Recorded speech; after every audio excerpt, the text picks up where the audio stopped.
Hello friend, Lallu जी के classes में आप सभी का स्वागत करता हूं। आज हम देखने वाले साइंस के 27 प्रश्न वीवीआई क्वेश्चन एग्जाम के दृष्टिकोण से, जो ग्रुप डी, रेलवे और एसएससी बीएसएससी, बिहार पुलिस में सभी और एग्जाम में पूछे जाएंगे। प्रश्न संभावित प्रश्न है ये सब। चलो चलते हैं अगले प्रश्न की ओर। पहला प्रश्न दिया गया है, प्रोटीन निर्माण के लिए आदेश कौन देता है? तो प्रोटीन निर्माण के लिए आदेश कौन देता है? तो इसका सही जवाब हो जाएगा डीएनए। डीएनए प्रोटीन निर्माण के लिए आदेश देता है। ठीक है। दूसरा प्रश्न बोला गया है कि प्रोटीन का निर्माण कहाँ होता है। दूसरा प्रश्न में बोला गया है प्रोटीन का निर्माण कहाँ होता है। प्रोटीन का निर्माण जो होता है राइबोसोम में होता है। प्रोटीन का निर्माण कहाँ होता है? राइबोसोम में होता है। ठीक है। तीसरा नंबर प्रश्न देखते हैं। तीसरा नंबर प्रश्न बोला गया है कि पादप कोशिका जंतु कोशिका से किस प्रकार का भिन्न होता है। पादप कोशिका जो होता है जंतु कोशिका से किस प्रकार से भिन्न होता है? तो कोशिका भित्ति प्रकार से भिन्न होता है। ठीक है।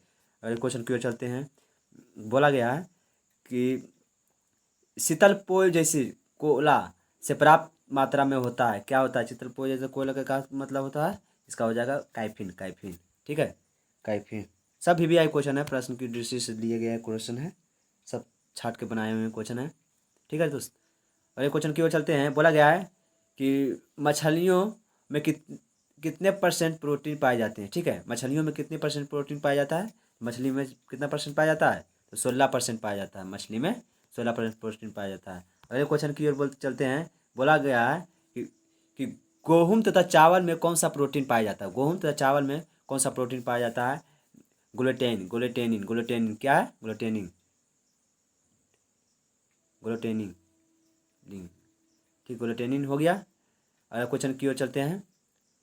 बोल रहा है केचुआ में श्वसन किसके द्वारा होता है? केचुआ में जो होता है श्वसन किसके द्वारा होता है? तो केचुआ श्वसन किसके द्वारा? त्वचा द्वारा होता है। किसके द्वारा? त्वचा द्वारा होता है। ठीक है। केचुआ का कोई आँख नहीं होता। केचुआ का कोई आँख नहीं होता। ठीक है। अगले क्वेश्चन की ओर चलते हैं। पके हुए अंगूर में होते क्या चीज़ होता है? पके हुए अंगूर में ग्लूकोज होता है। ग्लूकोज होता है। पके हुए अंगूर में ग्लूकोज होता है। ठीक है। अगले क्वेश्चन की ओर चलते हैं। हमें जीवन देने वाली ऑक्सीजन कहाँ से आती है? जीवन देने वाली ऑक्सीजन कहाँ से आती है? तो जल से आती है। जीवन देने वाली कहाँ से आती है? जल से आती है।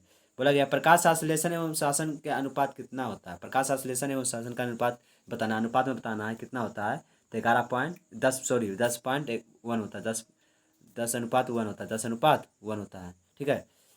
अगले क्वेश्चन की ओर चलते हैं। सूर्य के विकिरणों की किस प्रक्रिया द्वारा पृथ्वी तक पहुंचाया जाता है? ठीक है। सूर्य के किरणों किस प्रक्रिया द्वारा पृथ्वी तक पहुंचाई जाती है? तो विकिरण प्रक्रिया द्वारा पहुंचाया जाता है।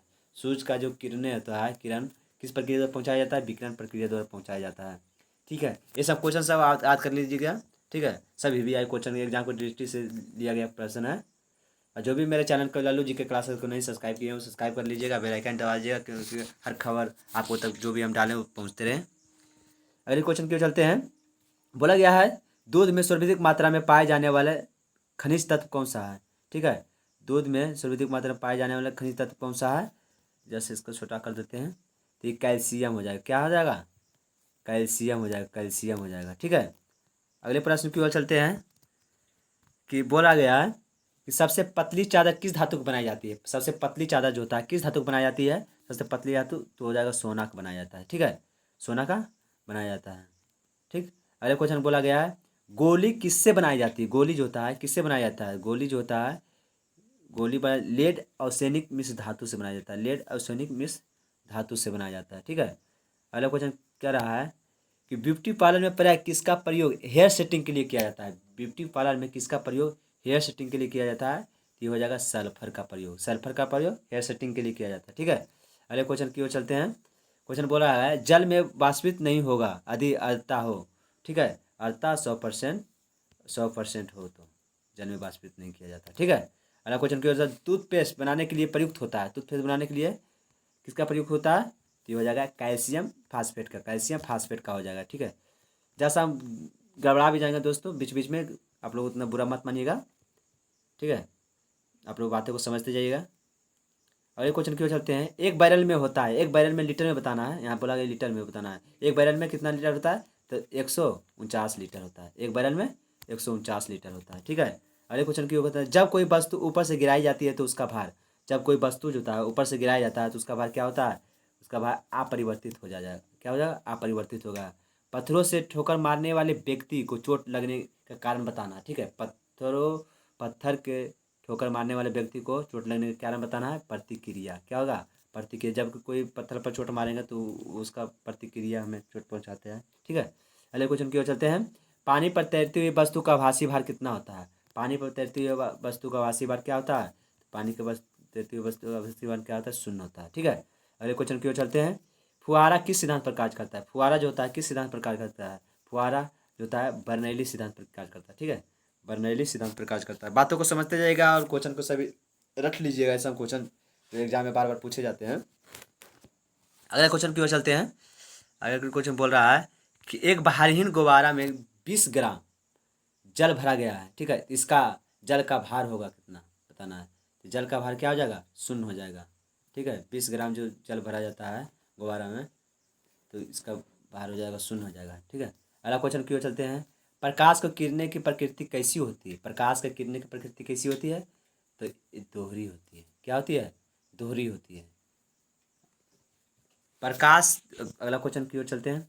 कह रहा है प्रकाश का किण्वन सिद्धांत सर्वप्रथम किसने दिया था? किण्वन सिद्धांत दिया था न्यूटन ने। न्यूटन ने दिया था। प्रकाश का किण्वन सिद्धांत किसने दिया था? न्यूटन ने दिया था। ठीक है, अगला क्वेश्चन की ओर चलते हैं। कह रहा है प्रकाश का तरंग सिद्धांत सर्वप्रथम किसने दिया था? हाइजेंस ने दिया था। किसने दिया था? हाइजेंस ने दिया था। प्रकाश का तरंग का सिद्धांत सर्वप्रथम, प्रकाश का तरंग सिद्धांत सर्वप्रथम किसने दिया था? हाइजेंस ने दिया था। सॉरी भाई, हाइजेंस ने दिया था। हाइजेंस ने दिया था। अगला क्वेश्चन की ओर चलते हैं। आज का आखिरी प्रश्न पर आखिरी प्रश्न की ओर चलते हैं। प्रकाश का वेग सर्वप्रथम किसने नापा था? किसने? तो प्रकाश का वेग सर्वप्रथम किसने नापा था? रोमन ने नापा था। रोमन ने नापा था। ठीक है, तो आज चलते हैं। आज का क्वेश्चन समाप्त होता है। अगली वीडियो अगले दिन आएंगी। और जो भी चैनल को सब्सक्राइब नहीं किए हैं वो सब्सक्राइब कर लीजिएगा। और आप सभी कमेंट पर बताना है कि कैसा प्रश्न रहा, कैसा क्वेश्चन था। अगर जो ज़रा से भी मेरा मेहनत आप लोग को लगता है तो मेरा चैनल सब्सक्राइब कर लीजिएगा। चलो मिलते हैं कल। जय हिंद, जय भारत।